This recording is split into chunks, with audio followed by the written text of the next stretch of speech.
vamos a ver estos temas que también se asocian a varias estructuras que nosotros conocemos.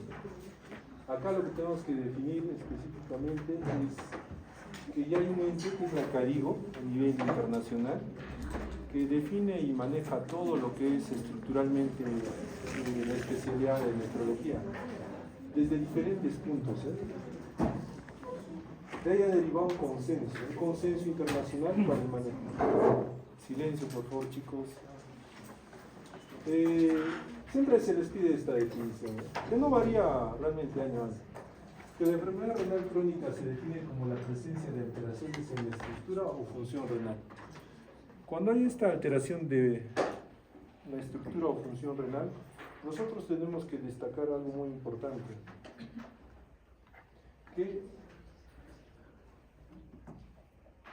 debemos definir qué es una alteración estructural y qué es una alteración funcional. Claro, ya está cuantificado, por ejemplo, que todo este problema tiene que tener por lo menos implicancias para la salud, que tiene que generar un daño, una enfermedad, una convalecencia, durante al menos 3 meses. ¿Ok? Y hay un término más que se aplica, o descenso de esa tasa de filtración menor de 60 mililitros minuto por 1.73 metros cuadrados de superficie corporal. Entonces, la enfermedad renal crónica, pues, si aplicamos a todos los pacientes que conocemos, de un espacio pequeño que creemos que es prácticamente más amplio. Hay muchos pacientes que viven su vida sin saber que tienen enfermedad renal. Hay patologías que acondicionan este cuadro. Por ejemplo, cuando vemos marcadores de lesión, así como hay marcadores de lesión cardíaca, nosotros tenemos marcadores de lesión renal. Claro, estos marcadores son los clásicos, porque ahora hay marcadores un poco más avanzados, que lastimosamente no son tan usados por el mismo hecho de que económicamente resulta muy caro. Tenemos KIN 1, KIN 2, tenemos varios marcadores de los cuales primero les hablaremos los clásicos, lo que ya hemos hablado, la albuminuria, la proteinuria, alteraciones histológicas por biopsia, alteraciones del sedimento urinario, que hayan cilindros, ¿qué cilindros? Hemáticos o leucocitarios, ¿no es cierto? Que haya, ¿qué más? En sedimento. ¿Qué células? No, las hialinas. ¿Qué más?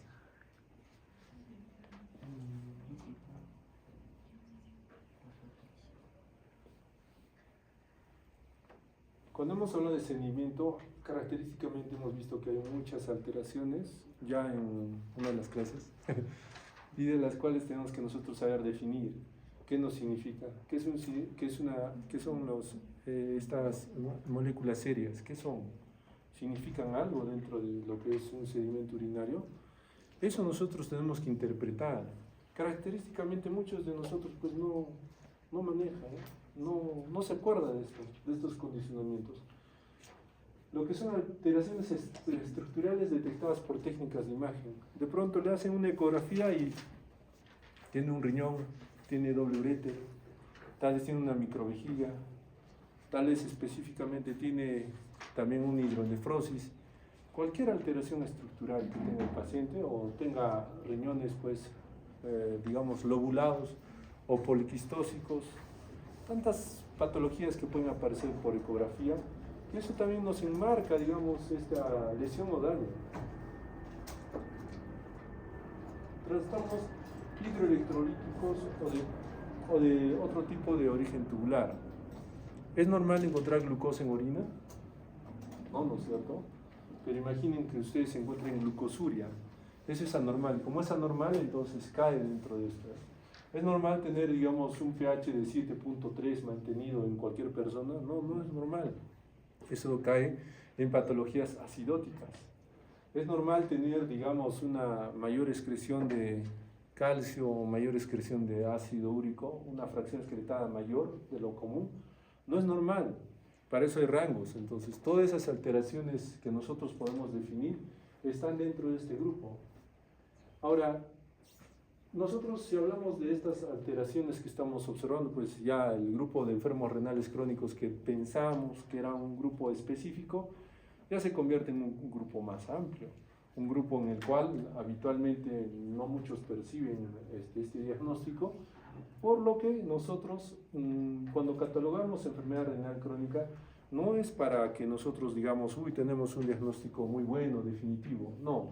Se ha visto que la repercusión de riesgo cardiovascular aumenta cuando tenemos una tasa de filtración menor de 60.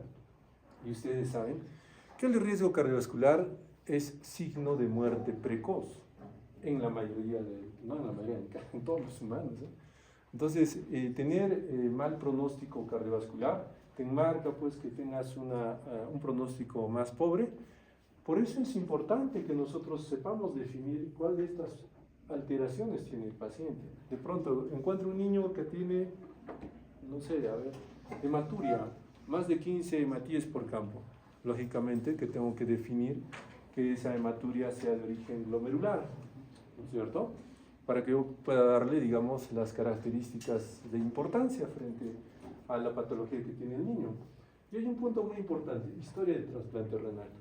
Siempre hay que recalcar que todo paciente trasplantado no es como en su cabecita creen, se trasplanta y se va a su casa, no. Entra en un estado en el cual tiene que haber una adaptación tanto del órgano trasplantado como en este caso del hospedero. Por eso es que usamos inmunosupresores. Entonces, por más que uno quiera, pues tenga una compatibilidad del 100%, ¿ya?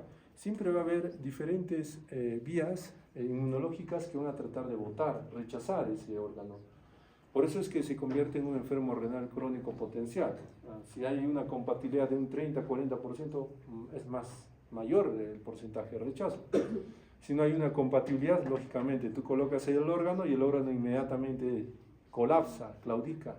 Se generan trombos, microtrombos a todo nivel y ya pues es inviable un trasplante. Por eso que por todo trasplante, por más exitoso que sea, pues se convierte en un paciente que de cuidado.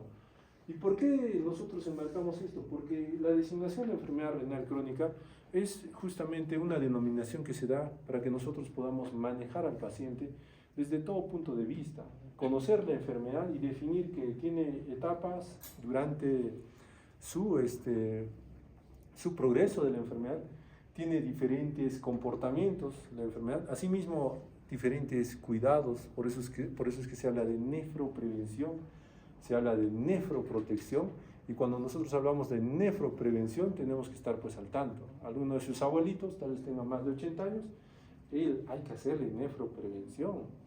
¿Por qué? Porque es muy importante tomar en consideración que este paciente pues ya tiene solamente por edad pues una tasa baja. Entonces en él estados de deshidratación, medicamentos, estados de tal vez exposición a algunos contrastes o finalmente pues estados en el cual nosotros generemos un daño o perjuicio renal, va a ser más marcado que cualquier otra persona que tenga una función renal normal. Entonces esta definición pues es muy buena y nosotros ya desde el punto de vista médico, y ustedes desde el punto de vista de pregrado, tienen que empezar a definir todos estos cuadros. Entonces para eso debemos de nosotros relacionar algunos temas. Principalmente acá lo que nos importa pues es el filtrado glomerular.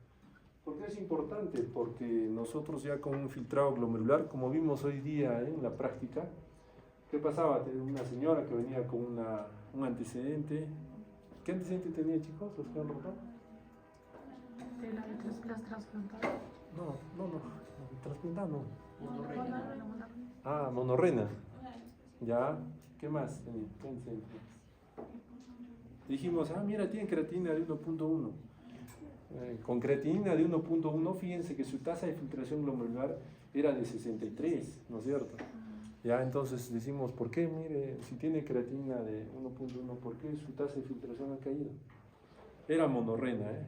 ¿Qué más tenía? Hipertensión, ¿eh? Hipertensión. Entonces, ustedes tienen que definir que por más que tengan una creatinina normal, no va a ser, pues, digamos, un marcador de que funcionalmente está bien el riñón. Hay otros marcadores y uno de ellos es justamente la depuración, ¿no? Tasa de filtrado. Para esto, fíjense que hay diferentes tipos de cálculo, ¿ya? La más básica es la de Crocop, ¿ya? Que se puede hacer tasa de filtración de Crocop tanto de la creatinina como de la cistatina. Y algo un poco más complejo es el MDRD y el CKD, que son, digamos, estudios que se han hecho pues, en la población en general y han definido estructuralmente una fórmula para poder nosotros tratar de llegar a este número o este porcentaje de trabajo que tiene el riñón, para que así nosotros podamos determinar, primeramente, si tiene algún condicionamiento de enfermedad renal crónica, o segundo, determinar en el tiempo si es un cuadro agudo o crónico. Pero al hablar de enfermedad renal crónica, a nosotros nos importa mucho el estadio, ¿ok?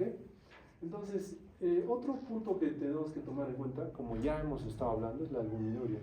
La albuminuria resulta muy vital para nosotros en el sentido de que es un marcador muy precoz, muy fácil de obtener y, bueno, de interpretar también, ¿no? Entonces, estas alteraciones funcionales y estructurales siempre van a enmarcar pues, nuestro daño glomerular a la cabeza, ¿eh? Para lo cual nosotros tenemos que tratar de hacer estudios, o bueno, en este caso también un examen semiológico para definir si hay alguna de estas alteraciones características. Y bueno, la clasificación pues es en cuanto a estos dos primeros puntos, la tasa de filtración y la albuminuria. Nunca se olviden de ese cuadro, lo estoy presentando como 3, 4 veces, ¿no es cierto? ¿O no? Creo que sí. Sí. ¿Ya? En el cual está la clasificación de albuminuria leve, moderada y severa o grave. Es muy importante. Y también hay que tomar en consideración que esto es albuminuria creatinuria. Esto es proteinuria creatinuria. Entonces los valores siempre van a variar. ¿Ok? Como les decía antes, se ha tratado de tomar en cuenta, en consideración este tipo de estudio porque a diferencia de la orina de 24 horas, es una orina simple de la mañana y puede determinarse rápido el valor, porque imagínense, en una orina de 24 horas a veces hay algunas alteraciones según la toma, o a veces algunos pacientes, siempre característicamente he visto que los pacientes tratan de, para que mejore mi laboratorio, empiezan a hacer cosas raras, se toman líquido en exceso, ese día no comen, raro, no comen, tratan de limitarse en todo aspecto para que no salgan mal, para que les digan que están bien. ¿Puede alterar? Sí, altera este tipo de comportamiento. Esa clasificación, creo que ya lo han visto varias veces, ¿ya? Es una clasificación que también se basa pues, en lo que es albuminuria y tasa de filtración glomerular. Ya dijimos que el peligro mayor es pues, a partir del 3B. ¿Por qué? Porque acá en G3B nosotros vamos a marcar pues, que casi todo es rojo. O sea, hay un riesgo muy marcado de que el paciente pues, quede sin función finalmente a nivel o global, a nivel renal. La hematuria es un continuo, la albuminuria es algo que deben de tomar en consideración, pero la mayoría de pacientes no hace albuminuria. ¿Por qué no hace albuminuria? Porque depende de la etiología de la enfermedad, ¿okay? ¿Ya? Entonces, cuando depende de la etiología de la enfermedad, nosotros tenemos que definir dónde ha sido el daño. No solamente el daño glomerular, hay también daño tubular intersticial. Pero acá nosotros nos enmarca ya algo un poco más sensible. Cuando hablamos de proteinuria y decimos más de 150 pues es mucho. Pero en albuminuria nosotros ya tenemos valores un poco más pequeñitos, menores de 30 a 300 y mayores de 300. Entonces, todo esto que está en colores nos va a indicar el riesgo. Un paciente, por ejemplo, que esté en estadio G1, miren, fíjense, una tasa de filtración normal, casi normal, en los 90. hasta 120. Pero sin embargo, si tiene una albuminuria muy marcada, va a acelerar el daño.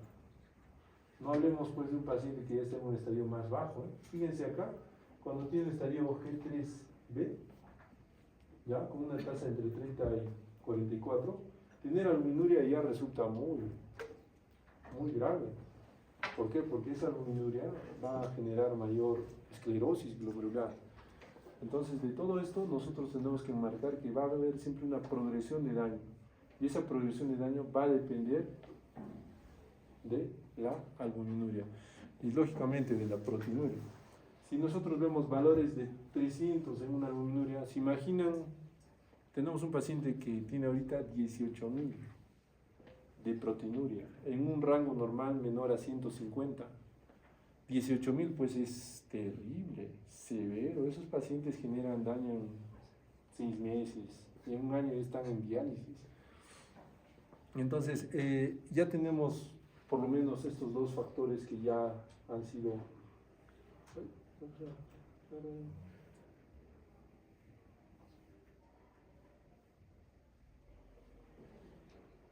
Siempre nosotros tenemos que preguntarnos, ¿será una enfermedad renal crónica o no será una enfermedad renal crónica? Por ejemplo, acá, la presencia de alteración. Ahí ven una ecografía, ¿no? Hace 6 meses, un quiste. Hoy sí el mismo quiste. Una alteración, el quistecito. Es otra foto, pero para referencia. ¿Ya? ¿Y qué dice la definición? Presencia de alteración estructural o funcional durante al menos 3 meses y con implicancias para la salud. ¿Ese quiste podrá dar alguna implicancia para la salud?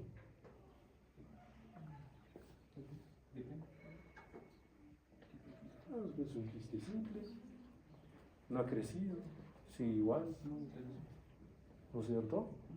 Veamos el siguiente ejemplo. Acá ya vemos, histopatológicamente. Vemos un glomérulo normal y acá vemos un glomérulo focal segmental, esclerosado por este lado. Acá hay prácticamente una destrucción irreversible. Esto se trasloca ya directamente con una evidencia, ya es una evidencia estructural, bueno, microscópica, pero estructural. ¿Ya? Acá sí pues no hay vuelta a quedar, Acá no creo que nadie diga, no, parece, no, esta es una enfermedad renal, ¿no es cierto? Por eso arriba, la enfermedad renal crónica se cura. Es como cuando hablan con insuficiencia cardíaca o cirrosis hepática. La lesión en cierto grado si persiste, digamos, la fuente de lesión, lógico que va a progresar la enfermedad. La enfermedad renal crónica es una denominación, una designación que se da al paciente en el sentido de que nosotros podemos, tal vez, esto que está acá, volver a que sea acá, es difícil. Más, se ha hecho medicina regenerativa, se hace en otros países en estadios 2, 1, lo que es con daño, lógicamente, por histopatología de esclerosis, se ha tratado de inyectar células madre. Y se ha visto el resultado que algunas responden, ¿Será un 100%? No hay un 100%, digamos, para lo que es una recuperación de tejido. Es difícil. Es más, algunas bibliografías hablan de que cuando uno se hace un corte, recién termina de repararse ese corte, esa lesión al año. O sea, no es que va a estar abierta la herida, ¿no? Sino al año recién termina de repararse esa lesión. Entonces, nuestros mecanismos de reparación son complejos, variables, por lo cual pues tenemos que nosotros definir que cuando ya veamos esto, pues hay que entender primeramente cuál es el efecto que va a generar y cómo nosotros podemos por lo menos detener y que no progrese.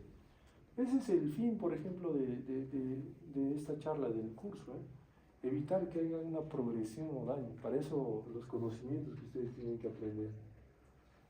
Acá, por ejemplo, vemos ya esto es un glomérulo esclerosado, es una cicatriz nomás que se observa, ¿no? que es diferente a esto, donde hay un glomérulo con diferentes células. Claro, hay una expansión mesangial ahí. Acá no, ya no se. Ustedes llegan a identificar estos glomérulos en esta imagen. Ya ver alguno. Acá tenemos un glomérulo esclerosado, 2, 3, 4, 5, 6, este pequeñito. Y así es como queda nuestro riñoncito, finalmente. Entonces, esta importancia de la enfermedad renal crónica, tenemos que hacernos esa pregunta. ¿Es trascendental? Para los que están rotando, ¿se acuerdan que vino una señora porque vino, tengo dolor lumbar? Y ya dijimos que casi el 90% de dolor lumbar no tiene nada que ver con el problema renal. Solo un 5 a 10% es por problema renal. Pero es lo mismo acá, decir o diagnosticar enfermedad renal crónica, ¿tiene trascendencia? No me acuerdo, alguno de ustedes estuvo hablando que querían hacer. No, yo le estaba indicando, si evalúan a los pacientes desde el punto de vista nutricional, digamos a toda la unidad de medicina y ven sus parámetros nutricionales, probablemente se van a sorprender. ¿Por qué? Porque hay mucha desnutrición, problemas raros que no deberían de pasar en una hospitalización. Y eso lo arrastramos tiempo, años, décadas.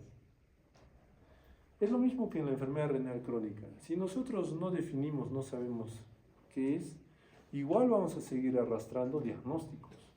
Hay pacientes que no van a ser diagnosticados, hay pacientes que van a repercutir en un daño mayor, así como han visto glomérulos en una imagen y en otra pues colapso glomerular. Así es como acaban, así es como llegan a la diálisis. Entonces nos preguntamos, ¿es frecuente la enfermedad renal crónica? ¿Es grave? Ya hemos visto los estadios y hemos visto las repercusiones básicas. Una hematuria simple, una proteinuria, una alteración del sedimento urinario. Cosas comunes que si a ustedes les hago, probablemente caiga 2 o 3 que tengan esas alteraciones. Pero nosotros tenemos que definir y ver, ¿repercutirá en el futuro? ¿Tendrá trascendencia? Sí, va a tener trascendencia. Y siempre me ocurre esto, para informarles a ustedes. Hace 3 días viene una estudiante de su universidad, que era un interno, y me dice, doctor, ¿qué ha pasado? Me dice, doctor, ¿sabe qué? Estoy muy decepcionada. Y yo, ¿de qué están decepcionados? Es que, doctor, ya no sé cómo ayudar a los pacientes. Claro, una interna con corazón. Ya no sé cómo ayudar. Me pone triste no saber qué más hacer. Y yo le digo, ¿y qué pasó pues? ¿Por qué te pone triste? Es que, doctor, ayer su paciente estaba bien y hoy día está grave. Bueno, realmente ya iba a morir, creo. Entonces, esa percepción que ustedes tienen es normal porque no tienen la experiencia y tampoco tienen, digamos, la perspicacia que les trato de enseñar en las prácticas, de ver lo que está en su frente, pero no lo ven. Es como te promoción gratis, todo, y ustedes están buscando, ¿dónde está el letrero? Así es como se ve la medicina. Entonces, esta joven me decía específicamente que estaba decepcionada, triste porque no sabía cómo ayudar a los pacientes. Y que la enfermedad que acaecía a ese momento, con alto riesgo de vida del paciente, pues desde hace un día recién se representaba. Claro, yo le demostré lo contrario, que 14 días antes a su ingreso ya tenía los signos de mal pronóstico, ¿ya? Entonces no era algo, digamos, reciente, sino que ella no ha percibido, claro, y los de su alrededor que también llevan con ella, pues no han percibido los factores de mal pronóstico. Entonces ahí le digo, mira, a ver, ¿cómo es su emergencia? En su emergencia tenía estos síntomas, estos signos, y era una neumonía grave, no le han hecho seguimiento, mira, no tiene tomografía, no tiene esto, recién se dio cuenta y dijo, tiene razón, o sea, esto no era de ayer a hoy día, ya tuvo desde su inicio, desde su ingreso a medicina, debió haberse trazado un plan para que ahora no tenga riesgo de muerte. La realidad creo que ha fallecido el paciente, no lo veo en hemodiálisis. ¿Ya? Deberían de haberlo metido. Entonces, es lo mismo en la enfermedad renal crónica. Si ustedes no perciben qué es una enfermedad renal crónica, no definen qué es una enfermedad, no diagnostican y lo peor, no conocen los mecanismos fisiopatológicos por el cual la enfermedad renal crónica se presenta, igualito se les va a pasar. Van a decir, doctor, ya, de ayer a hoy día se ha puesto mal. No, eso es falso. Porque la enfermedad renal crónica, fíjense que prácticamente pues ya está descrito acá la prevalencia, para que más o menos me entiendan. Estos son los estudios, están arriba. De una tasa de filtración mayor de 90, o sea, normales, se estima, ¿ya? Se estima que, bueno, a ver, ¿cuál es la más alta acá? La más alta. 2.6% de la población tiene el diagnóstico. En el Perú, en el Cusco somos 1 millón. 2.6, ¿cuántas? Vean algo de ejercicio mental. Sáquenme. Ahorita se ponen exquisitos para no agarrar su calculadora. Quiero verlos en el examen. Van a rogar tener una calculadora de costado.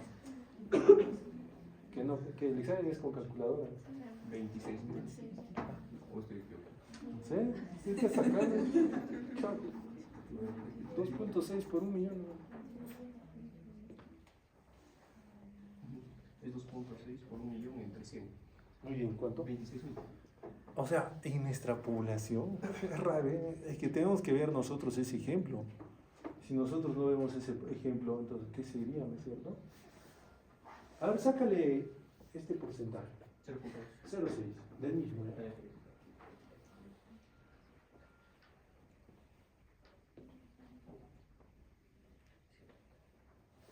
6.000. ¿De un ¿Seguro? millón? ¿Seguro? Entonces, 1 millón por 0.6 entre 100.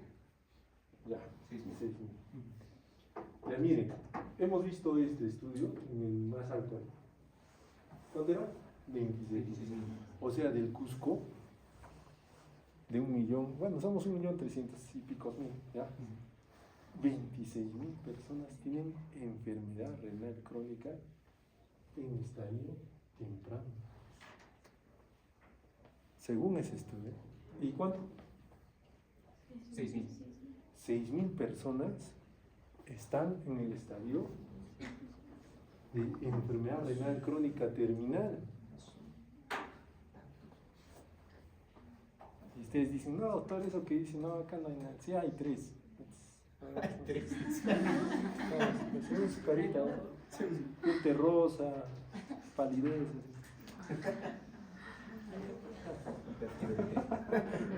Ya, entonces, miren, ese es un alto porcentaje. Ahora sí al más bajito, güey. A este, no el 0,0, que no hay sentido.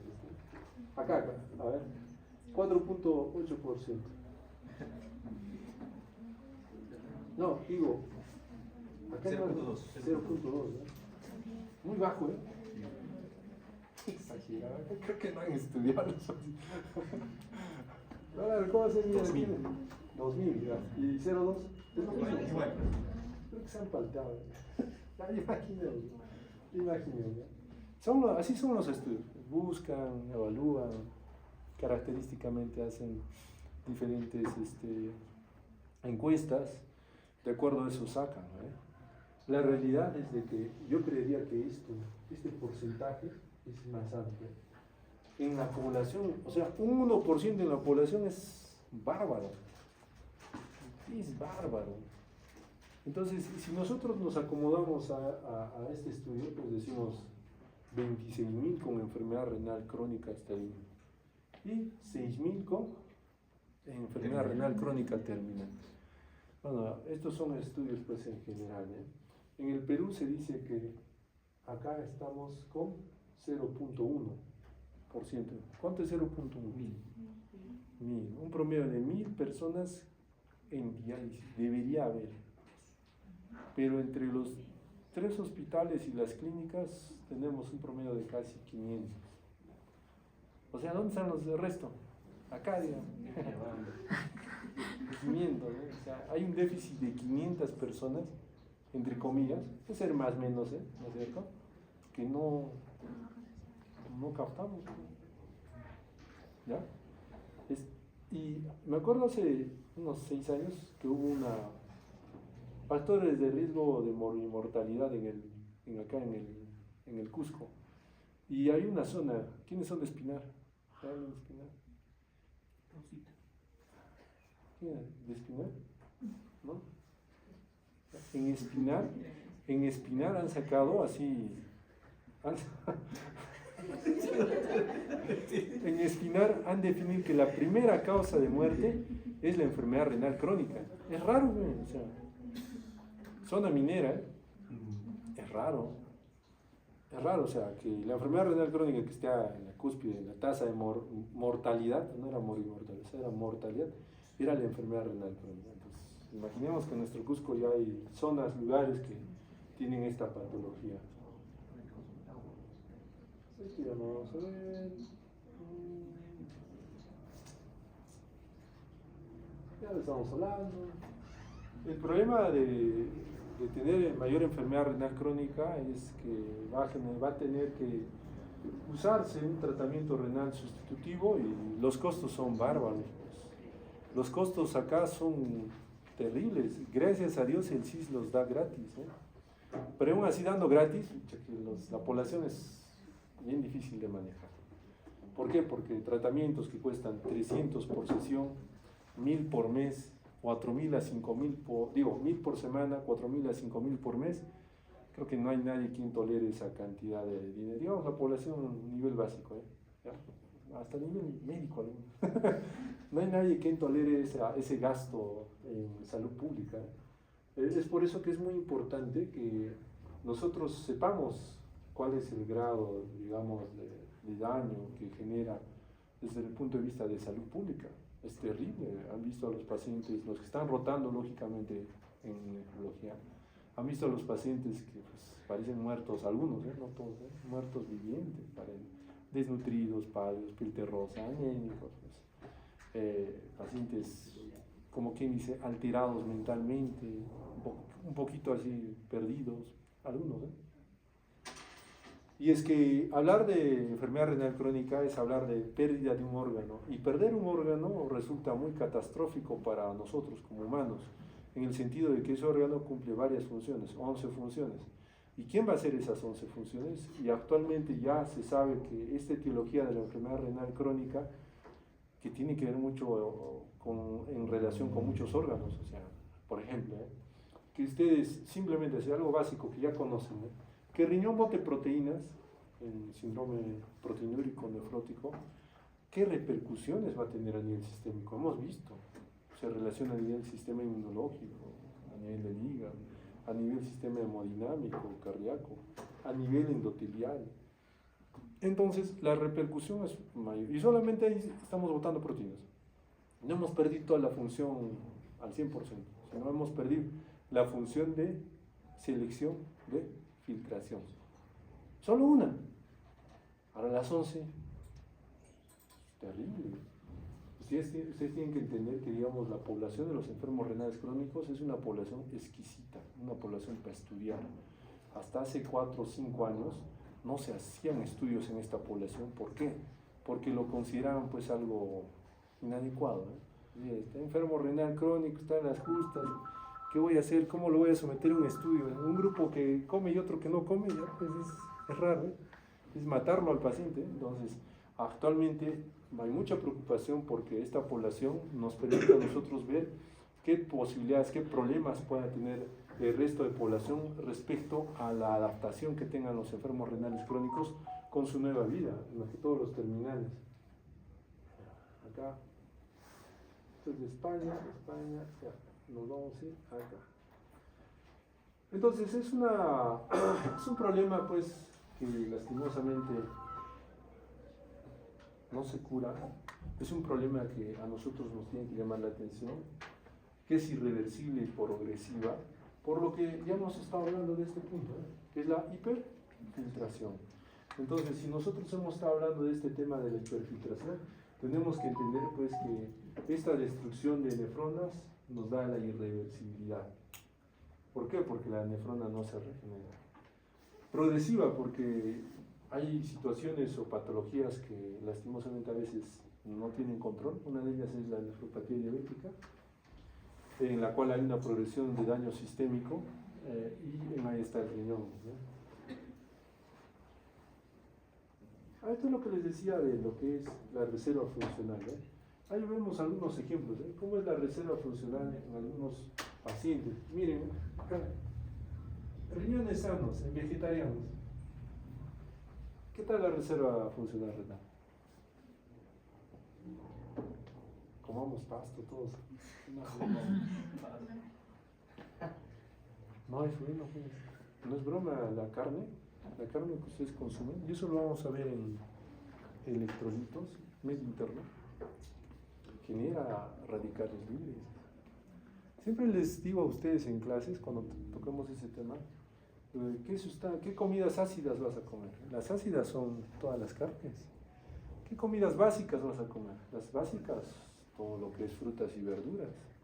Entonces tiene que haber un equilibrio entre lo ácido y básico. ¿Por qué? Porque mientras más comas solo ácido, lo que generas pues es mayor cantidad de hidrogeniones.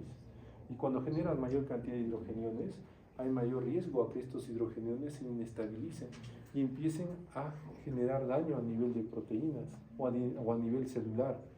Entonces, tener hidrogeniones no controlados genera lesión celular.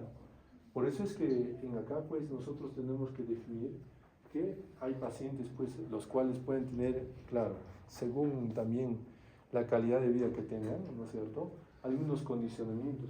Y es lo que se ve pues en estos problemas. Por ejemplo, un riñón solitario, fíjense, trabaja hasta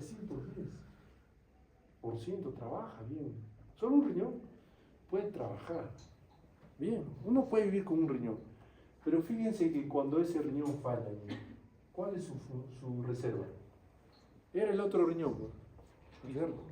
Entonces es más lábil que este riñón único que genere mayor complicación.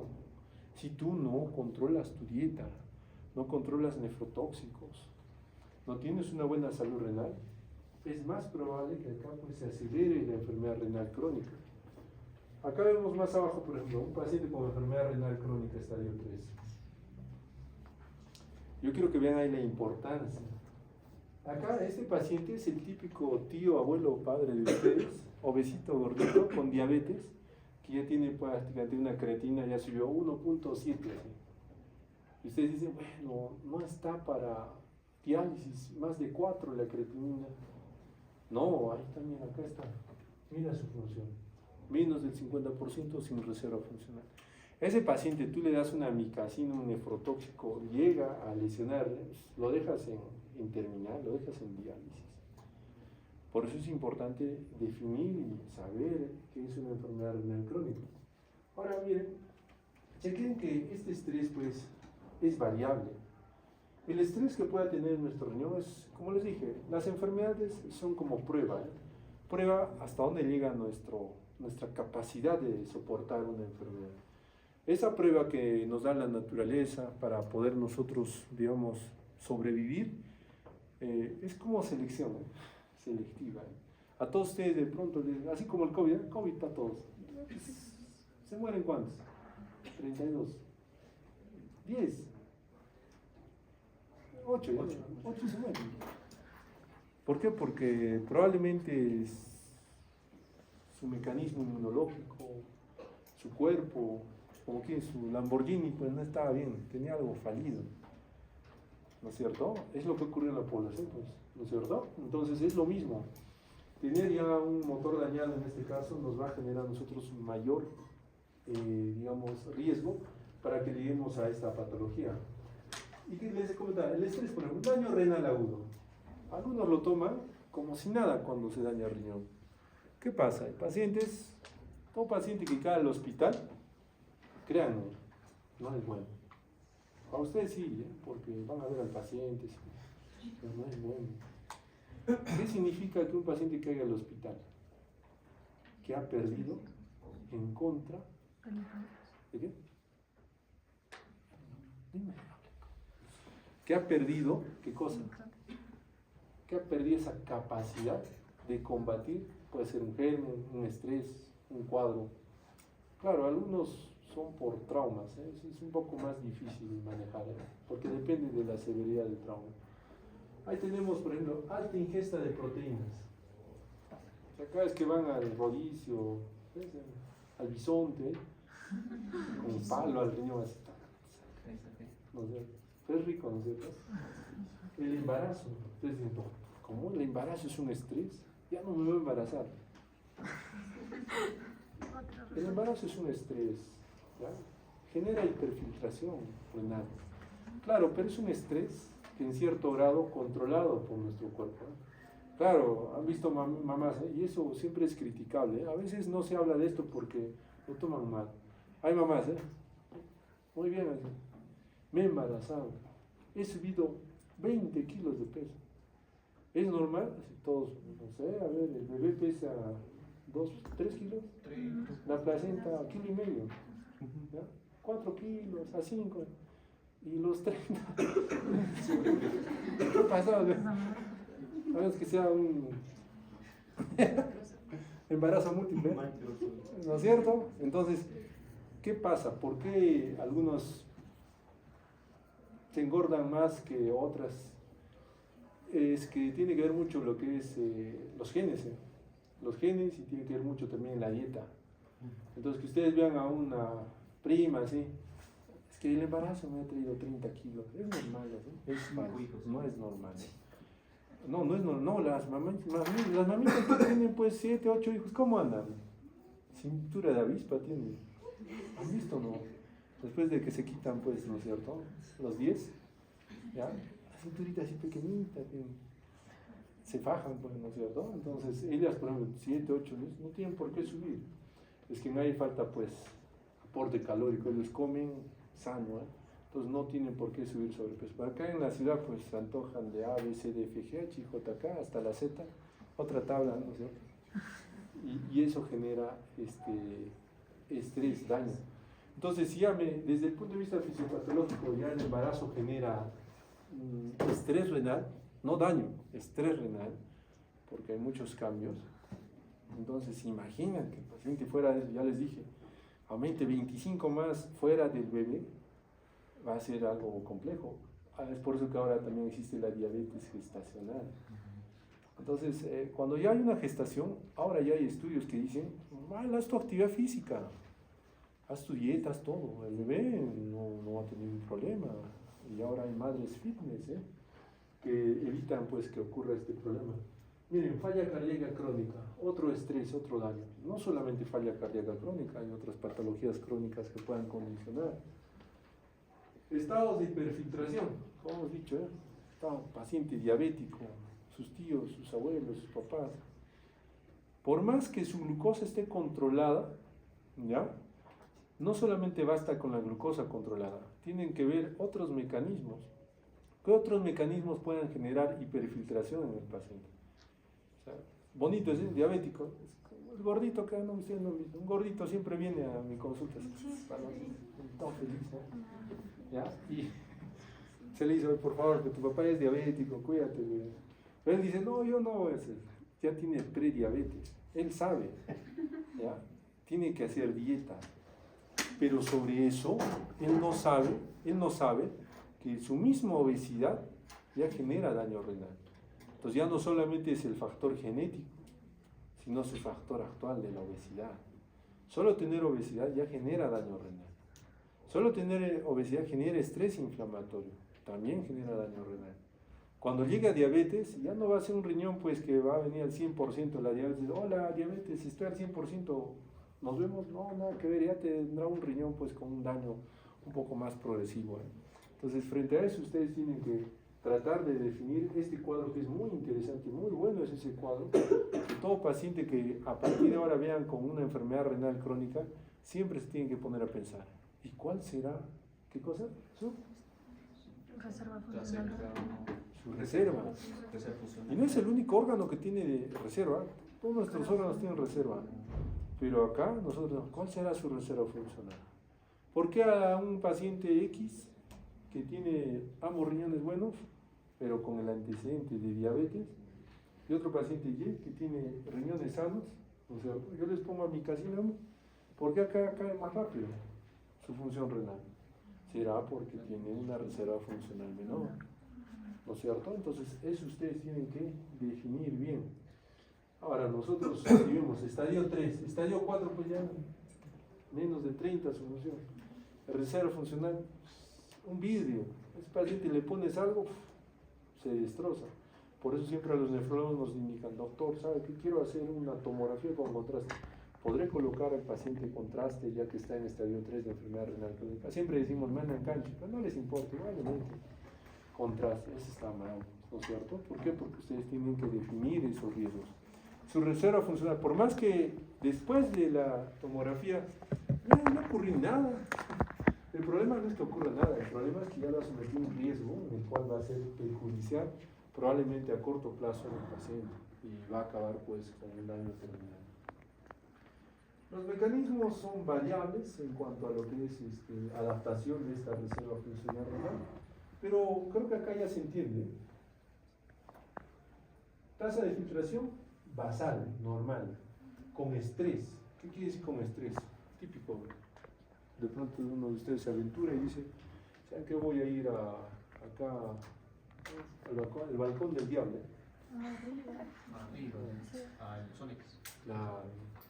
Es cierto, no sé, un martes donde nadie... ¿Tú sabes qué día no va? Donde nadie va y de pronto pues el muchacho dice, bueno, se aventura más allácito, se cae, se fractura la pierna. No sabe qué hacer, no hay nadie. Y empieza a arrastrarse y dice, voy a llegar a algún sitio donde haya gente. Lastimosamente se le jode más, ya pasaron horas y tiene sed, ¿eh? Dice, tengo sed, ¿qué hago? Orina no vas a hacer, ¿no es cierto? Sigue arrastrándose y dice, ya no hay orina, ¿qué hago? Ya es de día, sol, deshidratación, no como nada, sigue arrastrándose. En ese momento su riñón pues tiene que demostrar la capacidad que tiene. Que se deshidrate 48 horas, el paciente pues, probablemente va a acabar muy mal. Justamente de eso estamos hablando, de qué respuesta tienen los órganos cuando los sometemos a un estrés. Un órgano sano, un órgano enfermo pues probablemente no pase de esa noche. Entonces la hiperfiltración siempre tiene que deberse a diferentes mecanismos. Acá por ejemplo tenemos que nosotros definir que justamente el estado hemodinámico se basa pues primeramente en lo que nosotros permitimos que ingrese a través de nuestra arteriola aferente. Nosotros prácticamente acá tenemos el componente hemodinámico más importante que es el de la filtración y en este caso pues nosotros tenemos que definir si ha habido un aumento de presión intraglomerular a expensas de una vasodilatación de la arteriola aferente. Esta vasodilatación es un mecanismo autorregulatorio que normalmente nosotros tenemos que definir. Si por ejemplo, ya tengo una enfermedad renal crónica estadio 3, un estadio 3B, ¿cuánto sería su tasa de filtración glomerular? ¿30? ¿40? Ya, entonces, y de pronto, tus músculos, tu metabolismo pues nunca va a parar. O va para atrás, músculo, por favor, hoy día no he hecho nada, detén, no, nada, es automático. Y de pronto pues el cuerpo detecta y dice, uy, ¿qué pasó? El riñón está chapleto. ¿Qué sucedió? Hoy día mandó al riñón tanto de creatinina y sigo tóxico. O sea, todo el cuerpo dice, sigo tóxico, no se ha filtrado, pues, no se ha depurado esta creatinina. ¿Qué va a hacer el organismo? Va a decir, no, necesitamos aclarar más sangre. Necesitamos depurar, limpiar más sangre. ¿Qué va a hacer entonces el cuerpo?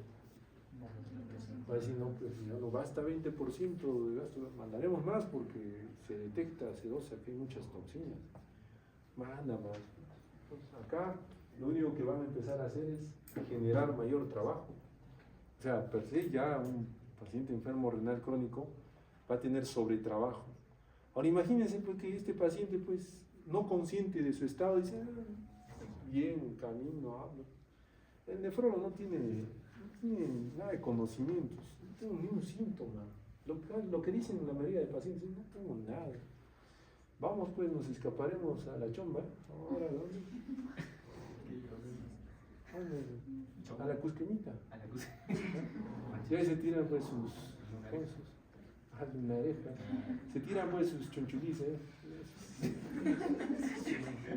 su anticucho así. Para colmo después el cordero, ¿qué hacen del cordero? Su asado de cordero. Asado de cordero, ¿qué más? Su malaya, así, rico, Costilla. que les da hambre ahorita. Entonces se tira todo eso, ¿ya? Lo que va a generar ya endógenamente, ya tenía necesidades del cuerpo. Dice, ¿sabes qué? Necesitamos pues filtrar más, manda más volumen al riñón. Con lo exógeno que comes, ¿qué va a pasar? ¿Sabes? No basta. Nos han mandado el doble de trabajo. El riñón va a hacer eso. Va a hiperfiltrar, va a decir mayor demanda de sangre porque no trabajamos pues bien.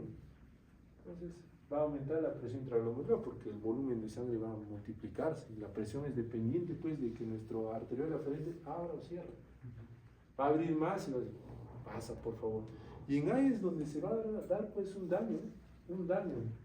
Un daño, ¿por qué? Porque las células pues como cualquiera de ustedes cuando se les exige, ¿cómo acaban? Medio ojo abierto, pálidos, ¿no es cierto?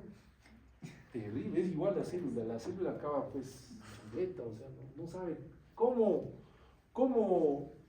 tolerar todo eso, ¿por qué? Porque acordémonos pues que el glomérulo está dañado, o sea, no todos trabajan, ¿no? Más del 60% del glomérulo está esclerosado, dañado, y el otro 30% dice, manos a la obra, tengo que trabajar más. Entonces va a empezar a hacer hiperfunción. Dentro de todo esto, al haber una hiperfunción, tenemos que tomar en consideración pues que siempre a estas células se les va a pasar de todo. No es que, bueno, yo soy lo máximo, voy a trabajar y voy a salir feliz. No, se fatigan, se cansan. Las toxinas están por doquier, prácticamente ellos mismos se dañan, son células que están tóxicas. El hecho es de que cualquier proceso inflamatorio que ocurre en el cuerpo, siempre van a estar estas amigas, ¿no? Siempre van a estar, en cualquier sobretrabajo, estrés, siempre van a estar presentes. A partir de eso es donde se empiezan a generar diferentes estados, la proliferación y la formación de fibrosis. ¿Por qué? Porque tienen que repararse. Hay algunas células, así como su hematía que tiene 120 días, ya se cansan, ya están al borde de la muerte y dicen, ya no trabajo más, prefiero morir.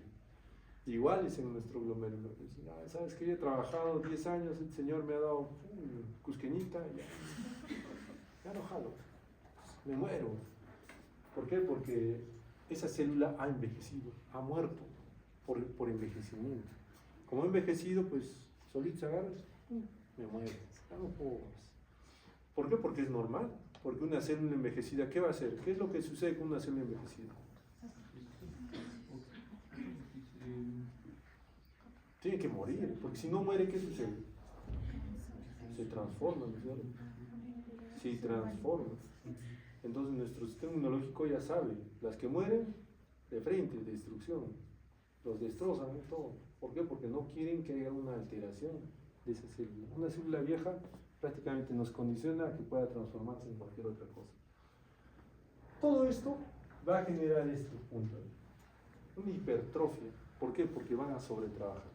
Es como los músculos. Pronto, todos los chicos, un mes nomás.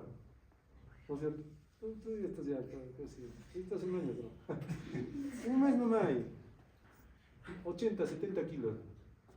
Ya todas las chicas se van a desesperar, ¿sí o no? ¿Sí o no? Amiguito, ¿cómo te llamas? ¿Tu nombre? No, de tu amigo. ¿Ah? Aldair, bueno. Ya lo van a ver diferente. De K-pop va a aparecer.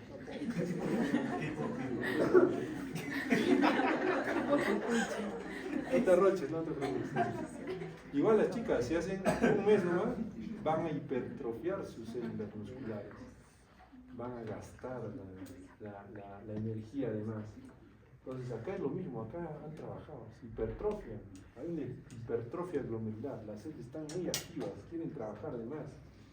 pero finalmente pues acaba en una esclerosis, en una muerte. Entonces, esto es repetitivo, ¿por qué? Porque si va a haber esclerosis, va a haber menos células, van a morir. Otra vez volvemos a lo mismo. Va a seguir habiendo la misma cantidad de toxinas, nadie las va a modificar. Lo mismo el paciente no hace dieta, mal acostumbrado, y después el mismo paciente dice, doctor, yo estaba sano, ahora ¿por qué usted me está enfermando? No, no es que le estemos enfermando, es que fisiopatológicamente ya se entiende que esto es un círculo vicioso. Y ustedes dirán, ¿y cómo detengo esto? Muy simple, pues. No le generes estrés, no le generes hipertrofia, no le generes mucho trabajo al riñón. Y para eso, créanme, yo estoy intentando varios medicamentos. A veces el paciente es como un laboratorio. ¿Por qué? Porque, mira, ha salido un artículo, hay que darle. ¿Cómo va? Se ha mejorado, interesante. Y lo he visto también por ecografía.